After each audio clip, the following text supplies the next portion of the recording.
O Evangelho segundo o Espiritismo não é um outro evangelho, não é um evangelho de espíritas.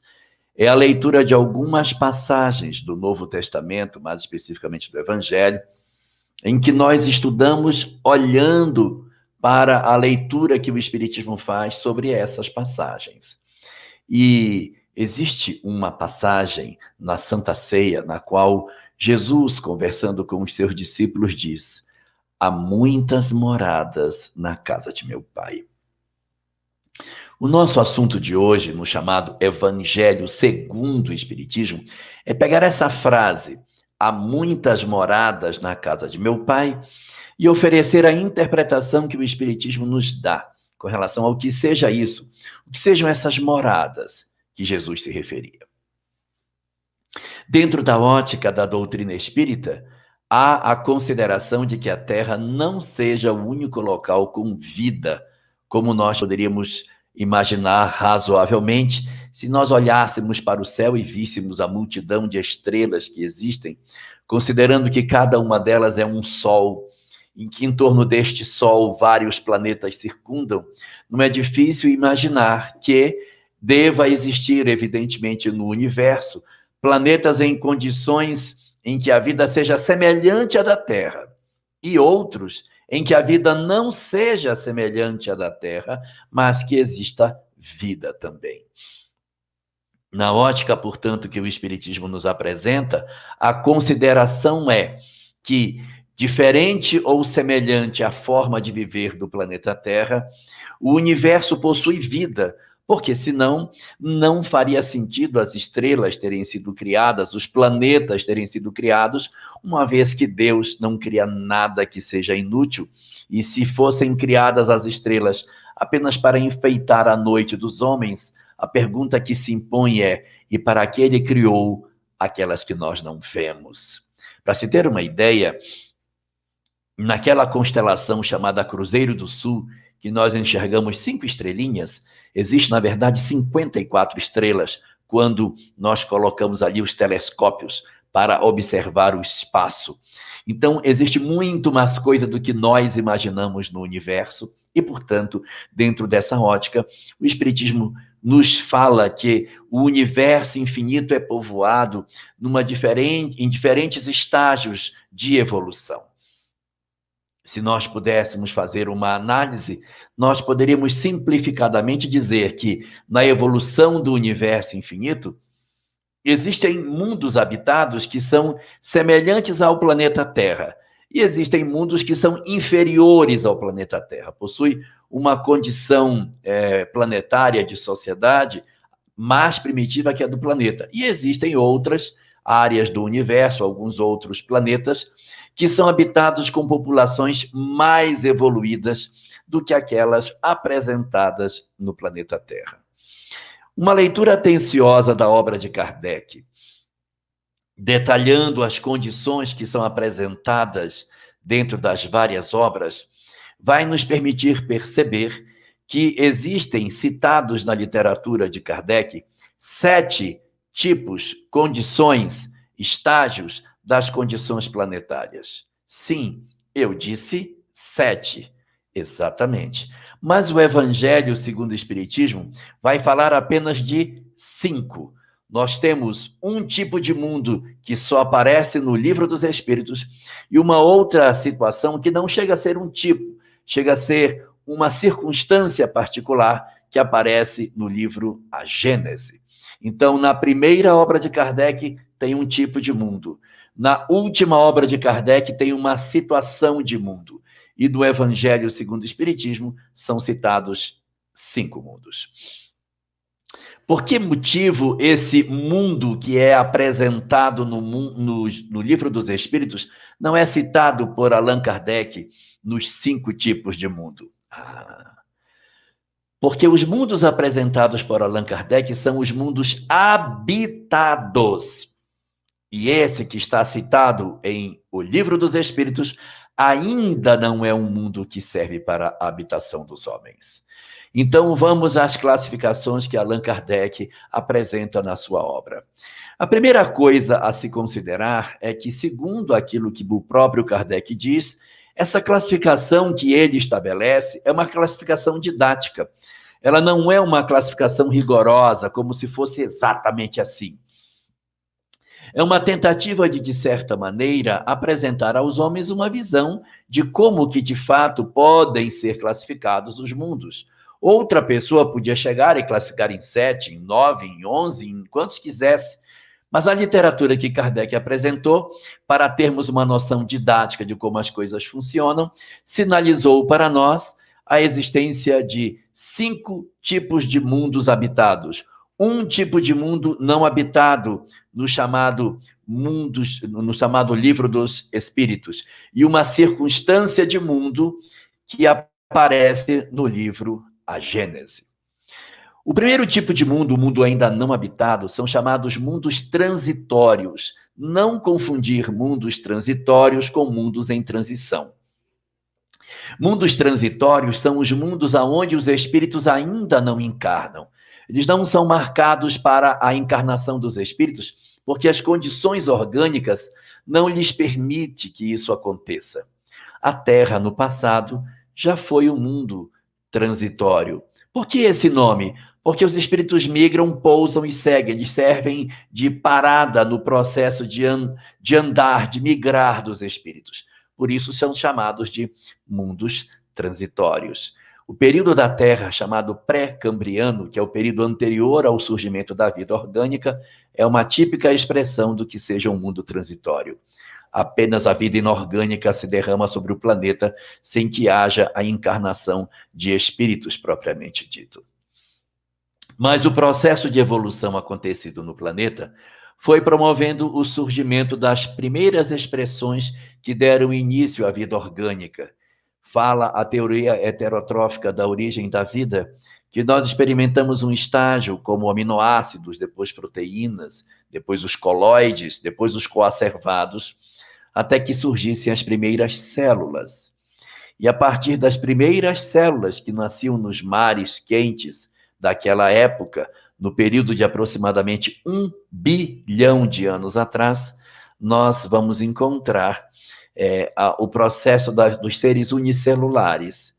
Esses seres unicelulares foram passando por um processo evolutivo bastante lento, e a partir dali, formas mais complexas foram sendo oferecidas e foram surgindo no planeta, e inúmeras transformações naturais do processo da evolução das espécies foi oportunizando o surgimento de cada vez mais corpos mais estruturados no caminhar do natural fenômeno da evolução da vida. E na medida em que isso ia se processando, estruturas extremamente mais dotadas de recursos, de inteligência, de sentidos, de habilidades foram sendo surgidas no planeta, até que aproximadamente há 1 milhão de anos atrás, nós tivemos o surgimento no planeta das primeiras espécies que começou a andar em pé no planeta, o Homo erectus. Era o surgimento dos primeiros ancestrais da linhagem de Homo dentro da Terra, que são os nossos avós em termos de condição evolutiva. Nós vamos então ingressar no período da chamada pré-história, efetivamente, com o surgimento do gênero Homo, e aí mudanças sucessivas vão dar origem mais à frente do homem de Neandertal, que na verdade nós não pertencemos à linhagem dele, ele é um braço que não é ancestral do homem. Temos o homem de Cro-Magnon, e depois do homem de Cro-Magnon, o Homo sapiens sapiens, que é a espécie a qual pertencemos.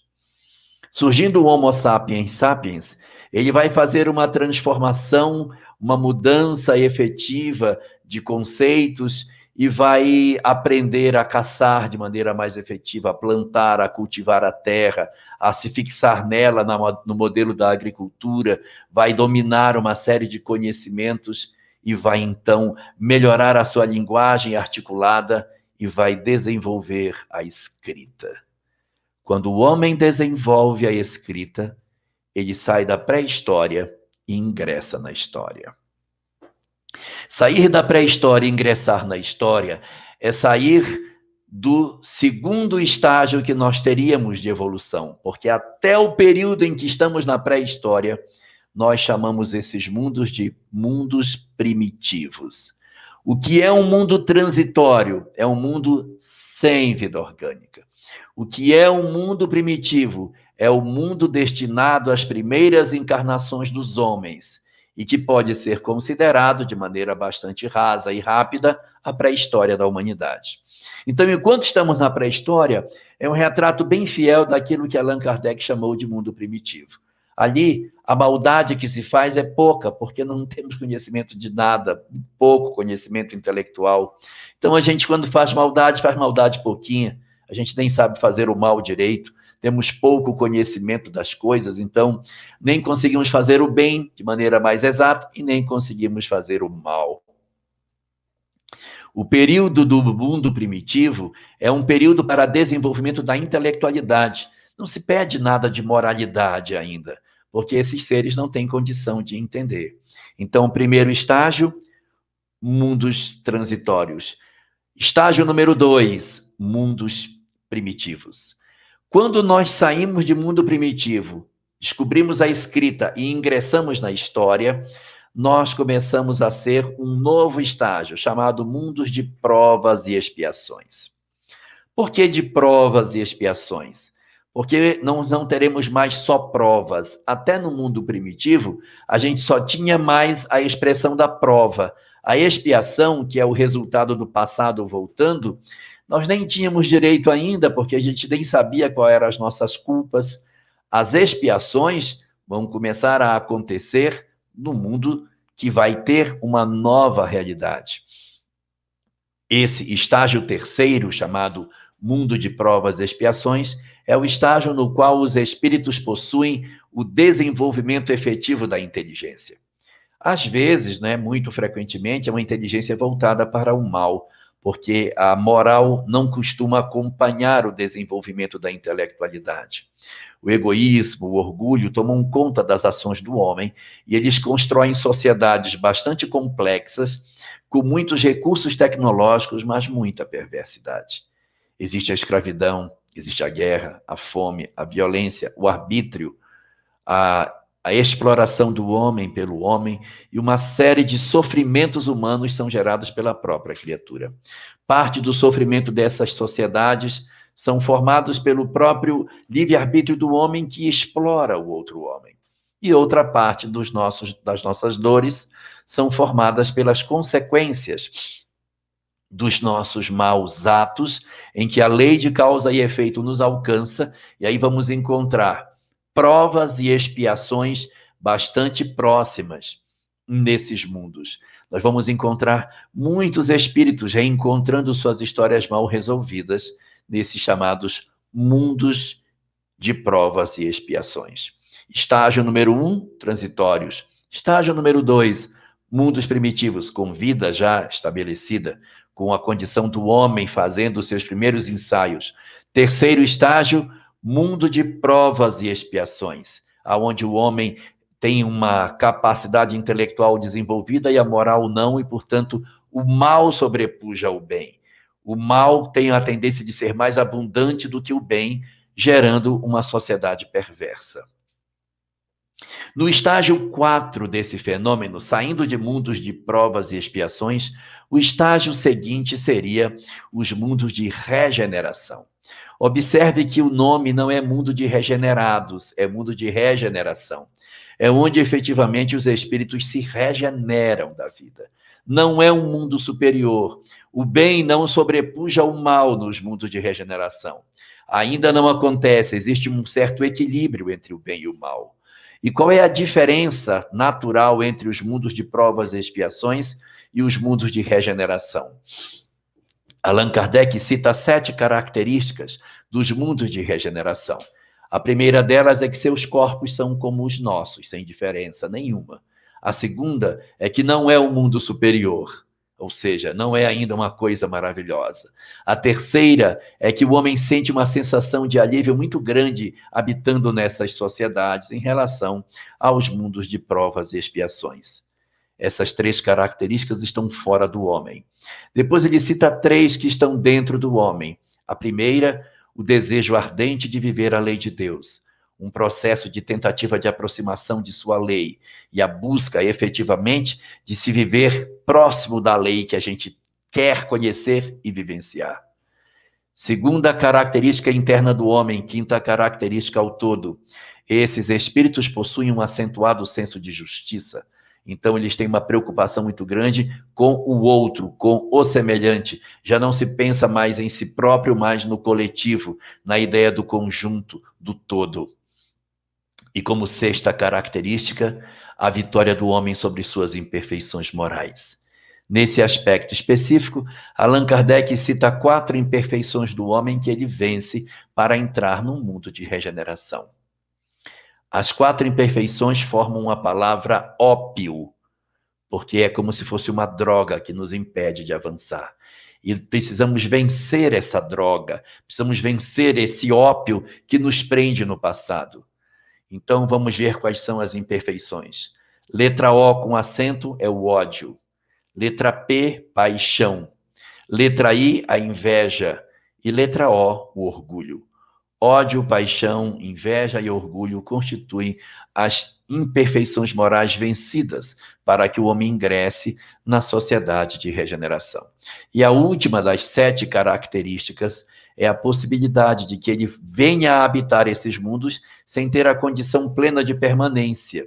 E que pode acontecer que, se eles não conseguirem manter o padrão de mudança, de esforço pessoal, eles podem voltar para habitar mundos de provas e expiações, e isso não caracteriza retrocesso, porque as conquistas que eles fizeram continuam com eles.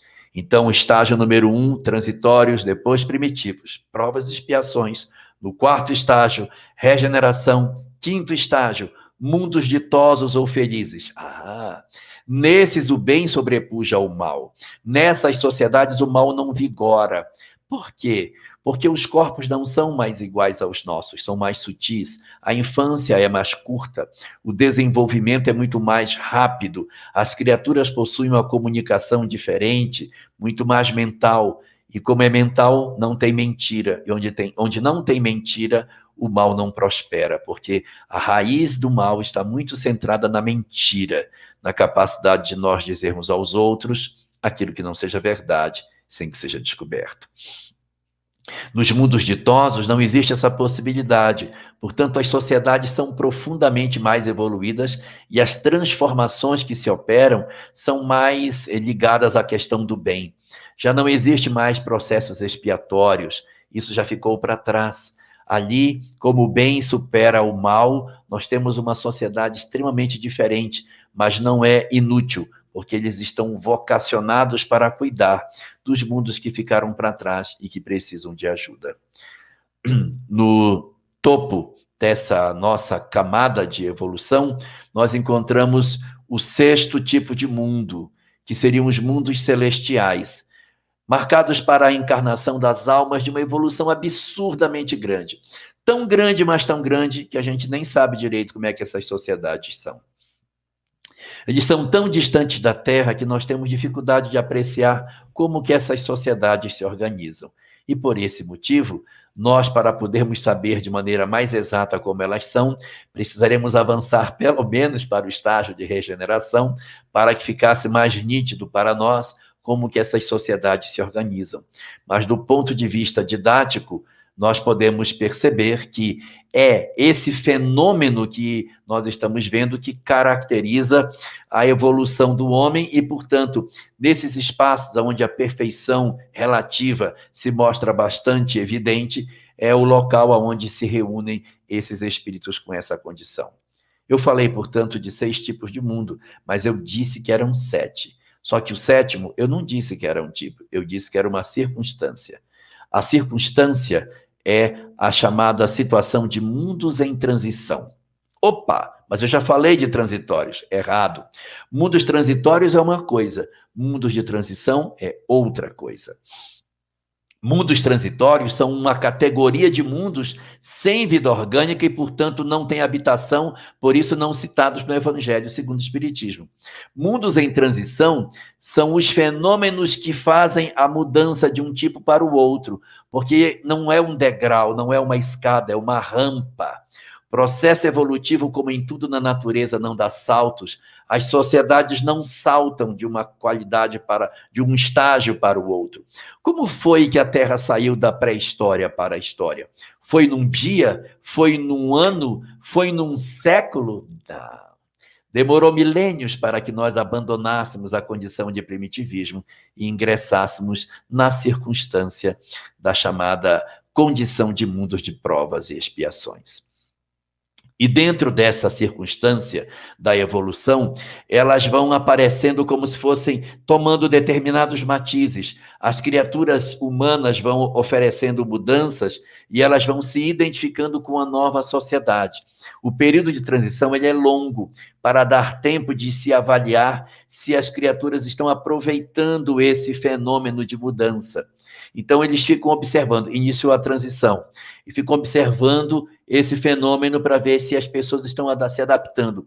Os que se adaptam a esse novo estágio evolutivo permanecem no planeta para as condições de crescimento.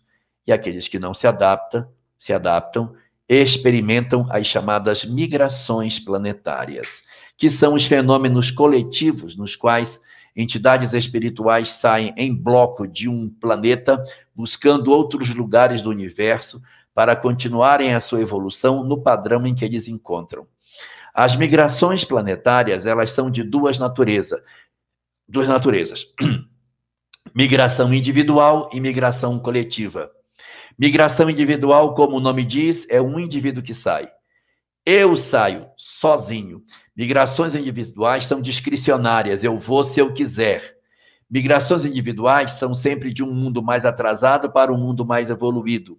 Migrações individuais são dos espíritos bons que estão acima do ritmo natural do processo de crescimento nosso. Portanto, eles saem porque assim decidem, saem deste mundo para um mundo mais alto e só acontece fora de transição planetária. Em período de transição planetária não tem migração individual. Os que estão acima da condição do planeta perdem a concessão de saída porque o mundo vai mudar de estágio, vai precisar deles do lado de cá. Migrações coletivas são migrações diferentes. As criaturas saem em bloco de um planeta. Não saem todas de uma vez, elas migram em ondas. Então, sai uma onda, uma leva, depois sai outra leva. E eles saem por quê? Porque não estão acompanhando. Enquanto que a migração individual, saem individualmente porque estão melhores do que o mundo, nas migrações coletivas saem em blocos porque não estão acompanhando o ritmo da evolução. Eles saem exatamente nos períodos de transição planetária, e ela não é discricionária, ela é compulsória. Os espíritos migram mesmo porque assim está determinado e eles não permanecerão mais encarnando no determinado orbe. E assim eles migram nessas circunstâncias. E se as migrações ocorrem durante as transições planetárias, a gente pode chegar à conclusão de que nós temos um processo de migração aonde ocorre como se fosse as danças das cadeiras. Quando entra em transição planetária um mundo, todos os mundos que são afins a ele, naquele padrão evolutivo, que estão em transição, vão entrar em processo de troca de espíritos.